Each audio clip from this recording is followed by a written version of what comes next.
오늘 우리에게 주신 말씀은 출애굽기 5장 1절부터 14절입니다. 그 후에 모세와 아론이 바로에게 가서 이르되 이스라엘의 하나님 여호와께서 이렇게 말씀하시기를 내 백성을 보내라. 그러면 그들이 광야에서 내 앞에 절기를 지킬 것이니라 하셨나이다. 바로가 이르되 여호와가 누구이기에 내가 그의 목소리를 듣고 이스라엘을 보내겠느냐. 나는 여호와를 알지 못하니 이스라엘을 보내지 아니하리라. 그들이 이르되 히브리인의 하나님이 우리에게 나타나셨은즉 우리가 광야로 사흘 길쯤 가서 우리 하나님 여호와께 제사를 드리려 하오니 가도록 허락하소서. 여호와께서 전염병이나 칼로 우리를 치실까 두려워하나이다. 애굽 왕이 그들에게 이르되 모세와 아론아 너희가 어찌하여 백성의 노역을 쉬게 하려느냐. 가서 너희의 노역이나 하라. 바로가 또 이르되 이제 이 땅의 백성이 많아졌거늘 너희가 그들로 노역을 쉬게 하는도다 하고, 바로가 그날에 백성의 감독들과 기록원들에게 명령하여 이르되 너희는 백성에게 다시는 벽돌에 쓸 짚을 전과 같이 주지 말고 그들이 가서 스스로 짚을 줍게 하라. 또 그들이 전에 만든 벽돌 수요대로 그들에게 만들게 하고 감하지 말라. 그들이 게으름으로 소리질러 이르기를 우리가 가서 우리 하나님께 제사를 드리자 하나니 그 사람들의 노동을 무겁게 함으로 수고롭게 하여 그들로 거짓말을 듣지 않게 하라. 백성의 감독들과 기록원들이 나가서 백성에게 말하여 이르되 바로가 이렇게 말하기를 내가 너희에게 짚을 주지 아니하리니 너희는 짚을 찾을 곳으로 가서 주우라. 그러나 너희 일은 조금도 감하지 아니하리라 하셨느니라. 백성이 애굽 온 땅에 흩어져 곡초 구루터기를 거두어다가 짚을 대신하니 감독들이 그들을 독촉하여 이르되 너희는 짚이 있을 때와 같이 그날의 일을 그 날에 마치라 하며, 바로의 감독들이 자기들이 세운 바 이스라엘 자손의 기록원들을 때리며 이르되 너희가 어찌하여 어제와 오늘에 만드는 벽돌의 수요를 전과 같이 채우지 아니하였느냐 하니라. 아멘. 어느 날 하나님께서 나타나셔서 사명을 주신다면 어떨까요? 힘도 주시고 함께할 사람도 주셨다면 어떨까요? 일이 잘 풀려야 합니다. 내가 잘 먹고 잘 살겠다는 게 아니라 하나님의 일을 하겠다고 한다면 말이죠. 앞서 4장에서 모세는 사명을 받아서 애굽으로 왔습니다. 이제 모세와 아론은 바로를 찾아가서 이스라엘 백성을 인도해낼 일만 남았습니다. 하나님께서 친히 명령하셨고 힘도 주셨으니 수월하게 일이 진행되어야 하지 않겠습니까? 하지만 모세와 아론은 완고한 반대에 부딪힙니다. 출애굽기에서 바로는 하나님과 이스라엘을 대적하는 자의 대표입니다. 사탄의 하수인이자 악한 문화라고도 할 수 있습니다. 본문을 통해 우리가 하나님의 백성으로서 살아가고자 할 때 어떤 반대에 부딪히는지, 그리고 그 반대에 맞서 어떻게 살아야 하는지 알 수 있습니다. 하나님 나라 백성이 부딪히는 첫 번째 반대는 하나님에 대한 거부입니다. 우리는 하나님을 거부하는 세상에서 살아갑니다. 2절에서 바로는 모세와 아론에게 이렇게 말합니다. 여호와가 누구이기에 내가 그의 목소리를 듣고 이스라엘을 보내겠느냐. 나는 여호와를 알지 못하니. 이 당시 바로는 최강대국의 왕이요 신의 아들로 추앙받던 사람이었습니다. 그에게 여호와는 고작해야 노예 민족 이스라엘의 작은 신이었습니다. 그 말을 들을 필요가 전혀 없었습니다. 오늘날도 마찬가지입니다. 자신이 자기 삶의 최종 권위를 가지는 시대입니다.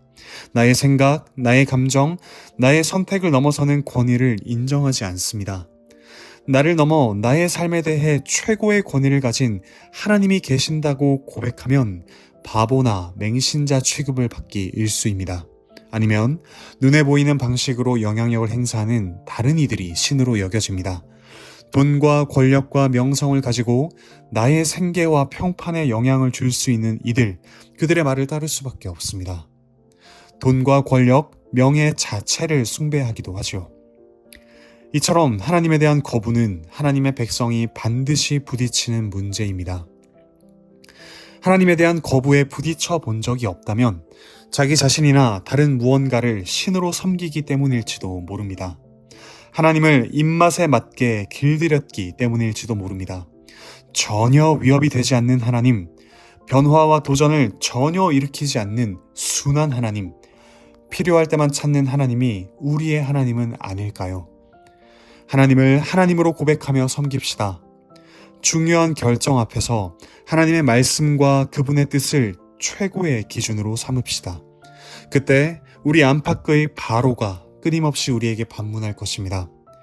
여호와가 누구이기에 내가 그의 목소리를 들어야 하겠느냐? 바로 그때야말로 우리의 고백이 진정 빛날 때입니다. 이렇게 함께 고백합시다.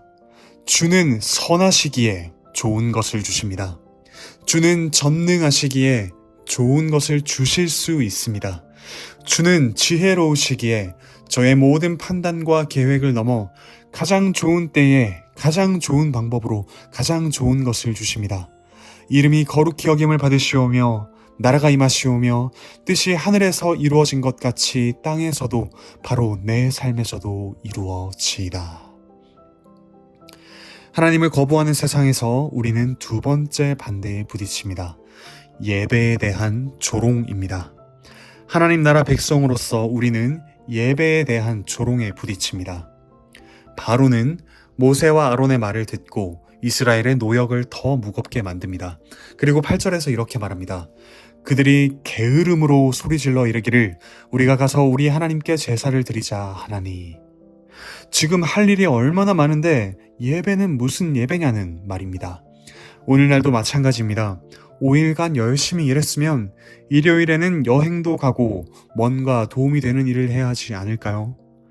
무엇하러 돈도 안 되고 스펙도 안 되는 예배와 교제, 봉사 등 교회 활동에 매진하느냐는 말을 듣기 쉽습니다.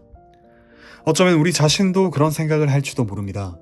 주일에 교회만 아니면 삶의 질이 좋아질 텐데, 또는 적당히 시간과 돈과 힘을 썼으니 하나님께 체면은 차렸다고 생각할지도 모릅니다. 예배를 마지못해 드리거나 종교적인 만족과 안정을 위한 수단으로 삼기 쉽습니다. 하지만 예배는 실용주의의 정면으로 맞섭니다. 우리는 하나님께 전혀 실용적이지 않습니다. 이기적일 뿐 별로 뛰어나지도 않습니다. 오래 살아봤자 100년입니다. 하지만 하나님께서는 낭비라고 할 만큼 우리에게 그분의 사랑을 쏟아 부으십니다. 우리를 사랑하셔서 그분의 백성, 딸과 아들 삼아 주셨습니다.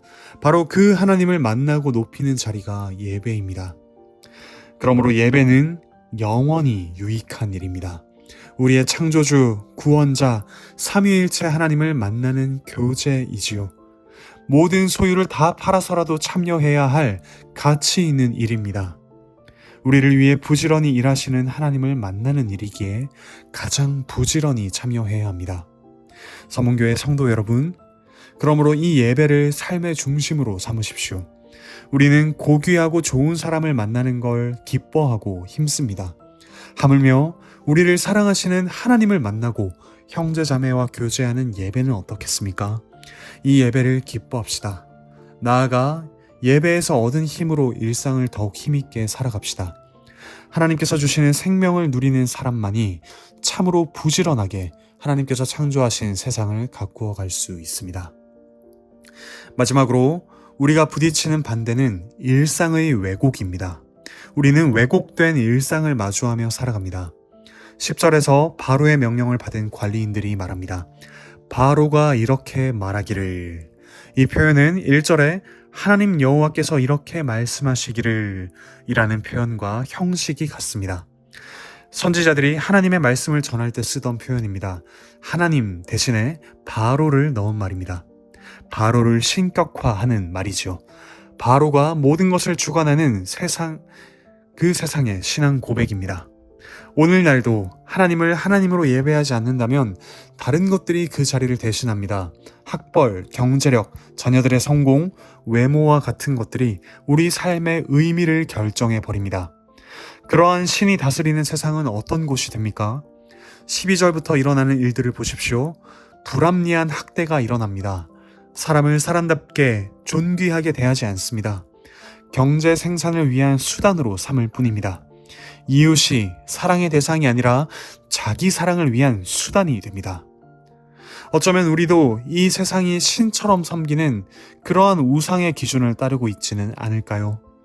사람을 사람답게 대하기보다는 나를 높이는 수단으로 삼고 있지는 않을까요?